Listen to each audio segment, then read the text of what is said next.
ದೇಶದಲ್ಲಿ ಬಹುತೇಕವಾಗಿ ಹಳೆಯ ಮಸೀದಿಗಳು ಯಾವ ಇದಾವೋ ಅವೆಲ್ಲವೂ ಕೂಡ ದೇವಸ್ಥಾನಗಳನ್ನು ಒಡೆದು ಅದರ ಮೇಲೇ ಕಟ್ಟಿರುವಂಥದ್ದು. ಇದಕ್ಕೆ ಎಷ್ಟು ಸಾಕ್ಷಿಗಳು ಬೇಕು? ಈಗ ಮಗದೊಂದು ಸಾಕ್ಷಿ ಬರ್ತಾ ಇದೆ. ಇದು ಮಧ್ಯಪ್ರದೇಶದಿಂದ ಬರ್ತಾ ಇರುವಂಥದ್ದು. ಏನಾಗಿತ್ತು ಮಧ್ಯಪ್ರದೇಶದಲ್ಲಿ? ಮಧ್ಯಪ್ರದೇಶದ ಭೋಜಶಾಲಾ ದೇವಾಲಯ ಸಂಕೀರ್ಣ ವಿವಾದ ಏನಿದೆ, ಮಧ್ಯಪ್ರದೇಶ ಹೈಕೋರ್ಟ್ಗೆ ಪುರಾತತ್ವ ಇಲಾಖೆ ವರದಿಯನ್ನು ಸಲ್ಲಿಕೆಯನ್ನ ಮಾಡಿದೆ. 10 ಸಂಪುಟಗಳಲ್ಲಿ 2,000ಕ್ಕೂ ಹೆಚ್ಚು ಪುಟಗಳ ವರದಿಯನ್ನು ಸಲ್ಲಿಕೆಯನ್ನ ಮಾಡಿರೋದು. ಪ್ರಾಚೀನ ದೇವಾಲಯ ಅವಶೇಷಗಳಿಂದಲೇ ಕಮಾಲ್ ಮೌಲಾ ಮಸೀದಿ ನಿರ್ಮಾಣವಾಗಿದೆ. ಮಸೀದಿ ನಿರ್ಮಾಣದ ವೇಳೆ ಹಿಂದಿನ ಮಂದಿರಗಳ ಭಾಗಗಳ ಮರುಬಳಕೆಯನ್ನ ಮಾಡಿದೆ. ಗಣೇಶ, ಬ್ರಹ್ಮ, ನರಸಿಂಹ, ಭೈರವ ಮೂರ್ತಿಗಳ ಆಕೃತಿಗಳು ಪತ್ತೆಯಾಗಿವೆ. ಮಸೀದಿ ನಿರ್ಮಾಣದ ವೇಳೆ ಮೂರ್ತಿಗಳನ್ನ ಕೆತ್ತಿ ನಾಶವನ್ನ ಮಾಡಿದ್ದಾರೆ. ಕೋರ್ಟ್ಗೆ ಸಲ್ಲಿಸಿರುವಂತಹ ವರದಿಯಲ್ಲಿ ಪುರಾತತ್ವ ಇಲಾಖೆ ಉಲ್ಲೇಖವನ್ನ ಮಾಡಿದೆ. ಒಬ್ಬರೇ ದೇವರನ್ನ ಪೂಜೆ ಮಾಡುವಂಥವರು, ಬಹುದೇವರ ಆರಾಧಕರ ಇವೆಲ್ಲ ದೇವರಿರುವಂತಹ ಕಲ್ಲುಗಳನ್ನು ಇಟ್ಬಿಟ್ಟು ಅದು ಹೇಗ್ರಿ ಮಸೀದಿ ಕಟ್ಟಿಯಲ್ಲಿ ನಮಾಜನ್ನು ಮಾಡ್ತಾರೆ? ಅದು ಒಪ್ಕೊಳ್ಳುತ್ತಾ? ಅದಾಗತ್ತಾ? ಅನುಕೂಲ ಸಿಂಧು ಧರ್ಮ ಆಗಬಾರದು, ಅನುಕೂಲ ಸಿಂಧು ಆಗಬಾರದು. ಪ್ರಾಚೀನ ದೇವಾಲಯ ಅವಶೇಷಗಳಿಂದ ಮಸೀದಿ ನಿರ್ಮಾಣ ಅನ್ನುವಂಥದ್ದು ಪುರಾತತ್ವ ಇಲಾಖೆಯ ವರದಿಯಲ್ಲಿರುವಂಥದ್ದು. ಭೋಜಶಾಲಾ ಪುರಾತತ್ವ ಇಲಾಖೆ ವಾಸ್ತುಶಿಲ್ಪದ ಅವಶೇಷ ಉತ್ಖನನ ಸಮೀಕ್ಷೆಯಿಂದ ಇದು ಪತ್ತೆಯಾಗಿದೆ ಅಂತ ಹೇಳಿದ್ದಾರೆ.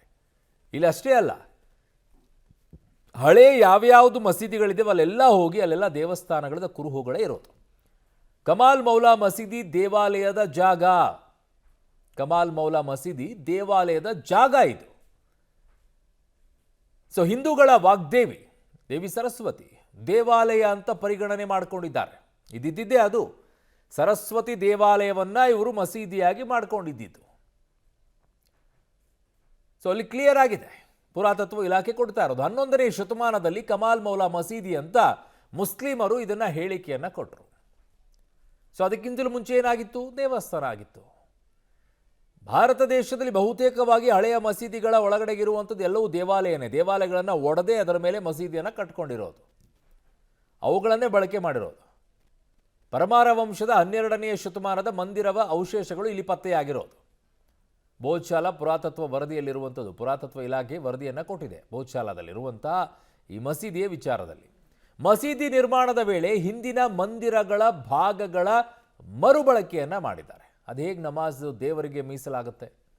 ಅದು ಹೇಗೆ ದೇವರಿಗೆ ತಲುಪುತ್ತೆ? ಹಿಂಗ್ಯಾವುದು ಇರಬಾರ್ದು ಅಂತ ಹೇಳ್ತಾರಲ್ವಾ, ಅವರ ತುಂಬ ನಿಯಮಗಳಿದ್ದಾವೆ. 94 ಮೂರ್ತಿಯ ತುಂಡುಗಳು ಪತ್ತೆಯಾಗಿವೆ. ಅವೆಲ್ಲ ಇದ್ಕೊಂಡು ನಮಾಜ್ ಮಾಡಿದ್ರ? ಹಂಗಿದ್ರೆ ಬಿಡಿ, ಅಲ್ಲಿ ಯಾವ ನಮಾಜ್ ಮಾಡಿದ್ರು ಕೂಡ ಅದು ಯಾವುದು ದೇವರಿಗೆ ತಲುಪೇ ಇಲ್ವೇನೋ. ಗಣೇಶ, ಬ್ರಹ್ಮ, ನರಸಿಂಹ, ಭೈರವ ಮೂರ್ತಿಗಳು ಅಲ್ಲಿತ್ತಂತೆ. ಕ್ಲಿಯರ್ ಆಗಿ ಹೇಳ್ತಾ ಇದ್ದಾರೆ ಪುರಾತತ್ವ ಇಲಾಖೆಯವರು. ಮೂರ್ತಿಗಳನ್ನು ಕೆತ್ತಿ ನಾಶ ಮಾಡಲಾಗಿದೆ. ಮಾನಸಿಕತೆಯನ್ನು ನೋಡ್ಕೊಳ್ಳಿ. ಇನ್ನೊಂದು ಧರ್ಮಕ್ಕೆ ಸೇರಿರುವಂಥ ಮೂರ್ತಿಗಳಿದ್ದಾವೆ, ಅದನ್ನು ಕೆತ್ತಿ ನಾಶ ಮಾಡಲಾಗಿದೆ, ಅದನ್ನು ಬದಲಿಸಲಾಗಿದೆ ಅಂತ. ನನ್ನ ಸಹೋದ್ಯೋಗಿ ಈಗ ಶಬೀರ್ ನನ್ನ ಸಂಪರ್ಕಕ್ಕೆ ಸಿಗ್ತಾ ಇದ್ದಾರೆ. ಶಬೀರ, ಪುರಾತತ್ವ ಇಲಾಖೆಯ ವರದಿಯಲ್ಲಿ ಏನಿದೆ ಶಬೀರ್?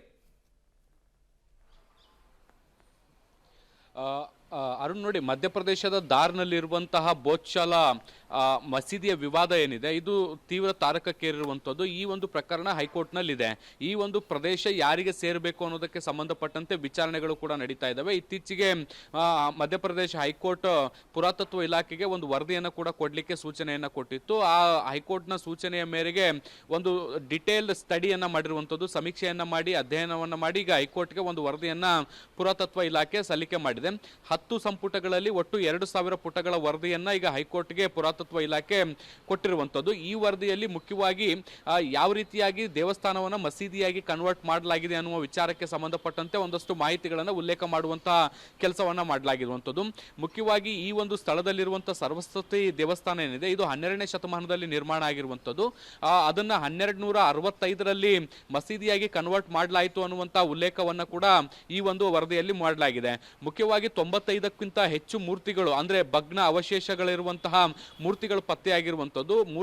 ಅವಶೇಷಗಳನ್ನ ಭಗ್ನ ಮಾಡಿ ಅದರ ಅವಶೇಷಗಳನ್ನ ಮರೆಮಾಚಿ ಅಲ್ಲಿ ಮಸೀದಿಯನ್ನ ನಿರ್ಮಾಣ ಮಾಡಲಾಗಿದೆ ಅನ್ನುವಂಥದ್ದನ್ನು ಕೂಡ ವರದಿಯಲ್ಲಿ ಉಲ್ಲೇಖಿಸುವಂತ ಕೆಲಸವನ್ನ ಮಾಡಲಾಗಿದೆ.